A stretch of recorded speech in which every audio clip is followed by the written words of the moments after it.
If you've taken a look in the mirror and saw one hip sitting higher than the other, whether it's messing with your posture or causing you pain, don't panic. After 20,000 sessions as a PT and coach, I've found that uneven hips come from one root cause that all standard fixes mix. In this video, you'll learn what that is and the 2 exercises that will even out your hips for good. Most treatments try to fix uneven hips by forcing them in the other direction. But this tilt that you have is there to solve a problem. Imagine that you're playing Mario Kart, Rainbow Road, of course. You're driving, having fun, almost in first place. And then you slip on that dreaded banana peel. Your cart goes hard to the right. It's about to fall off the road again. Donkey Kong just passed you, laughing. Bastard. You don't want Lakitu lifting your sorry self back onto the road after you've fallen off, so you yank the wheel to the left to try to straighten out the cart. It's an overcorrection so you don't fall off the road. Well, that's basically the same thing your pelvis does when one hip hikes up,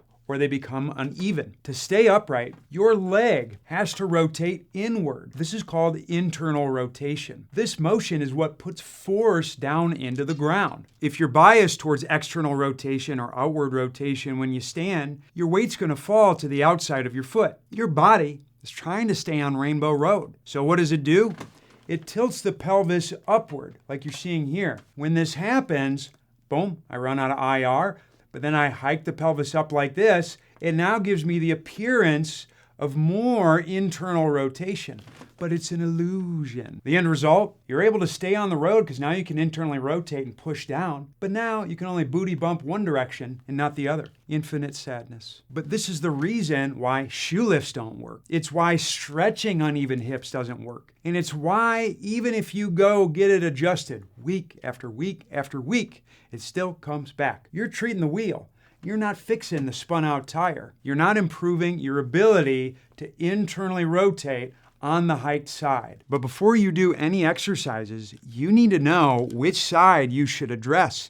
And you can't rely only on how you look. Because when I have a legit hip hike, it gives the appearance of more internal rotation on the high side and more external rotation or outward rotation on the low side. To determine which way you got to get it to go, you can use the 90-90 hip rotation test. Here's how to do it. Sitting on the ground, take one leg and put it in front of your body so the outside thigh is rested on the ground. This is more external rotation. Take the opposite leg and put it to the side of your body so the inner part of the thigh is touching the ground. This is internal rotation. Now what we're going to do is bias the end range of each of these rotations. To bias internal rotation, lean your body forward so the front leg is flat. Keeping the outer knee on the ground, try to sit backwards. If you can't do this, then the side leg is limited in internal rotation. If you want to bias external rotation, get in the 90-90 position. This time, lean backwards so the side leg is flat. Then, try to bring the front leg down on the ground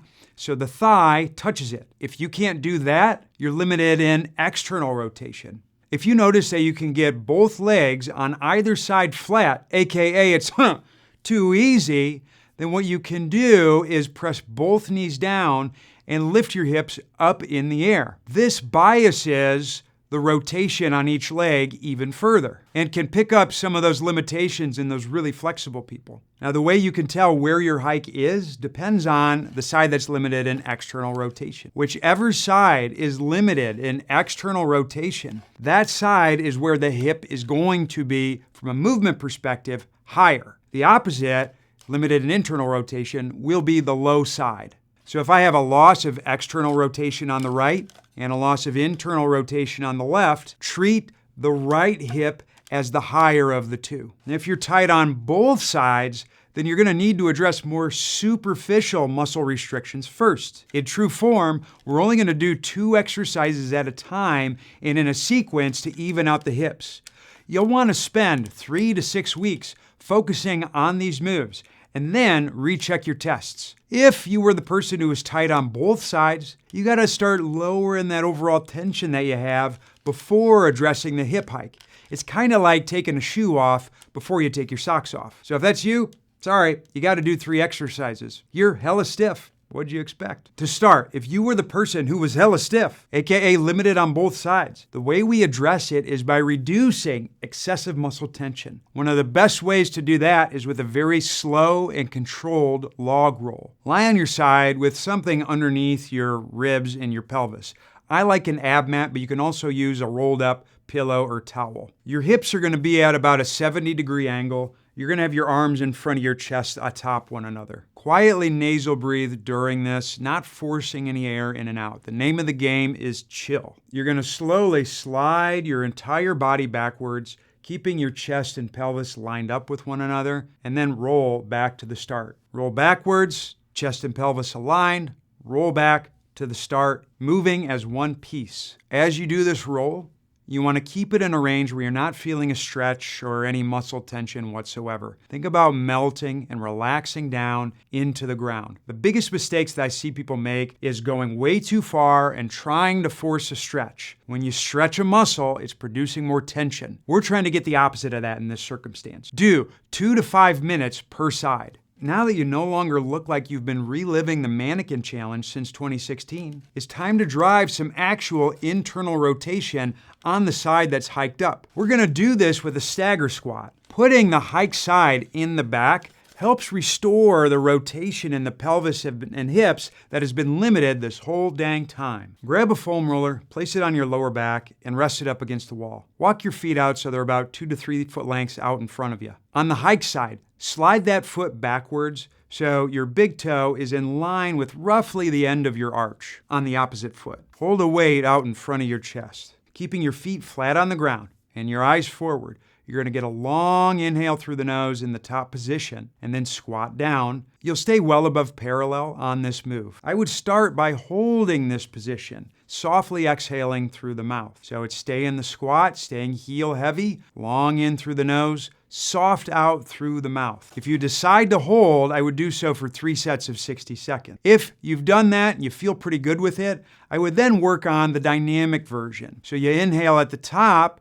squat down, exhale, keep the feet flat, squat back up without locking the knees. Now on this squat, the biggest mistakes that I see people make is on the way down, they end up arching the back excessively. Well, you can fix this by making sure you get that big inhale and you stay heel heavy. The other issue I see is as people push up, it is common for the front foot to lift upward and be more on the side. Keep the feet flat on this so that way we can drive the rotation we need through the pelvis. Other issues I see is leaning too far back at the start. You want to make sure that your chest and head are parallel to the wall in front of you. Also make sure that your feet aren't too close to the wall. This will affect depth. Other issues I see are losing heel contact or starting with too wide of a stance. If you do the dynamic version, shoot for 3 sets of 10 reps with the hike side back. Now, if you like these moves and you want a step-by-step system to fix every part of your body, I've got a free 49-day email series that does just that. Link is in the description below. So you've reduced the tension. You've driven rotation on that hike side, and now you're starting to load the hiked leg without cheating by unevening your hips. Life is starting to get pretty good, but getting that mobility and using it are 2 different things. Your body needs proof that it can move in the opposite direction without compensating. The wall push diagonal step gives it that proof. This is hip hike reversal 101. And you're about to get straight A's up in here. Start with the foot that's on the hike side up against the wall. Take your opposite leg and step forward slightly, turning the foot out. Take a long breath of air in through the nose. Keeping the hiked foot flat, you're gonna push the wall away and load onto the opposite heel. You'll likely feel the hike side glute working, and on the loading leg, the opposite side, you're gonna feel the quad, maybe a little bit of hip musculature kicking in. For an added effect, think about reaching the hiked side arm forward. This will help drive even more turn and loading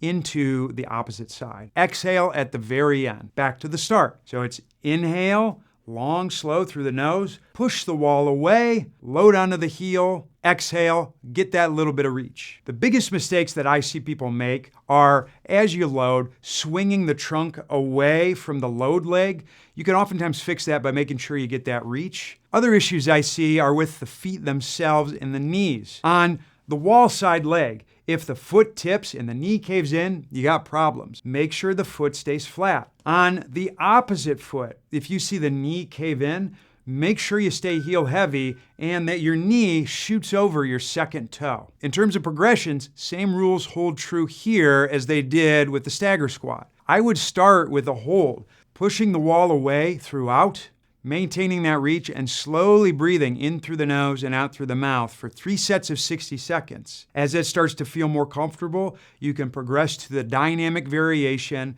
where you're pushing the wall away, loading on the hip, and going back to the start for 3 sets of 10.